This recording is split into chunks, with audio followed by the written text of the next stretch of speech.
이게 우리나라 사람들은 아무래도 밥심으로 살아가는데 그렇죠. 최근에 연구 결과들이나 데이터들을 보게 되면은 쌀 소비량이 굉장히 많이 줄어들었습니다.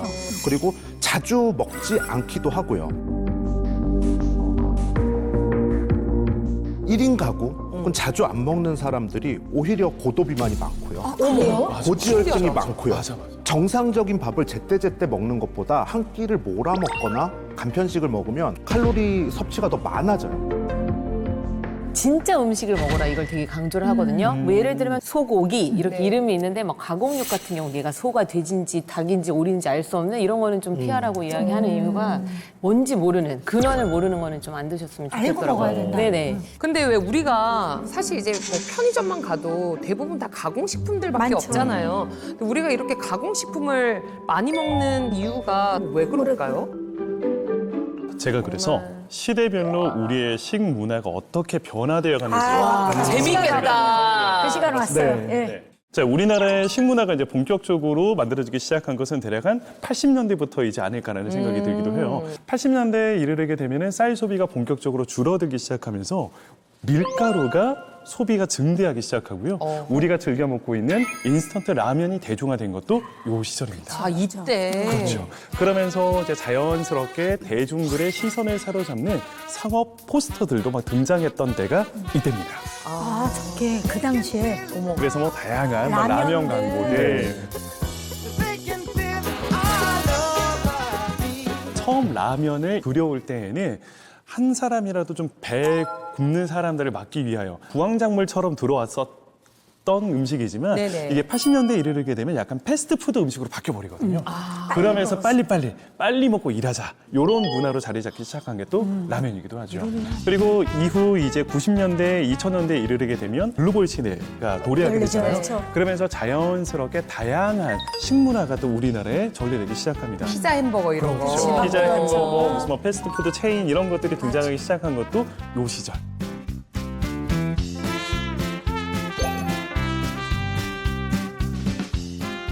그러다가 이제 2010년대쯤 이르게 되면 또 우리 식문화에 빼놓을 수 없는 새로운 콘텐츠가 등장하게 되는데 바로 먹방입니다. 먹방 맞아.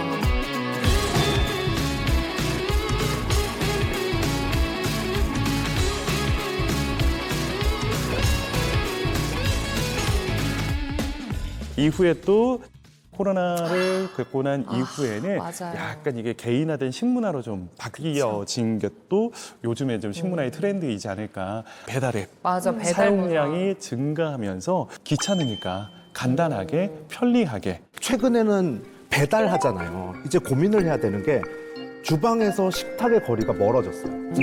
맛만 챙겨야 되는 게 아니라 어떻게 그 시간을 유지할 것인가를 또 고민해야 되게 되는 거예요. 없었던 그 팩터가 생겨나니까 네. 또 준비를 해야 되고 고민을 해야 되고 가서 먹는 거나 배달 음식이라는 느낌이 좀 네. 다르니까. 맞아요. 이게 음식 만드는 사람으로서 조금 속상한 게 이 전체적인 트렌드의 변화가 과연 잘 먹는 방향으로 가고 있는가. 인스턴트나 요즘에는 초가공식품이라고 하잖아요.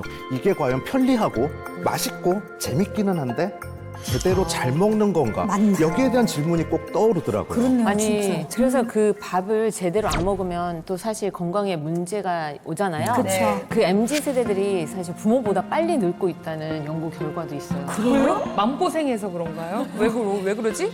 먹는 것 때문에? 네, 맞습니다. 그 MZ 세대들이 자극적이고 식이섬유소가 적은 음식을 선호하는 경향이 있어요. 또 이제 외식에 익숙해지잖아요. 유행하는 음식들 뭐가 유행이었죠? 탕탕 후루후루 탕탕 후루후루 탕탕 후루루루루루루 맞아요. 그런 탕후루, 마라탕 이런 자극적인 네. 음식을 즐기면서 결국에는 이 영양 불균형을 초래해서 건강에 좀 문제가 생기는 거고요.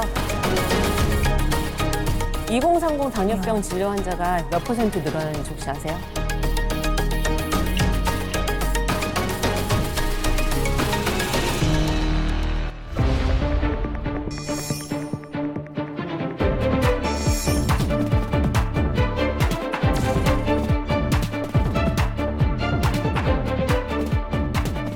그래서 이 실제 나이에 비해서 생물학적인 나이가 더 빨리 늙어간다라는 의미가 되는 거고요. 이게 왜 무서운 거예요? 왜 주의를 해야 되고? 사실 그 합병증이 진짜 무서운 건데요. 당뇨가 그냥 당뇨야 이것만 질환이 아니라 당뇨, 고혈압, 고지혈증 다 한 가지 질환이라고 보면 되거든요. 혈관이랑 관련된 질환으로 다 이어지기 때문에 또 문제가 되는 거죠. 네.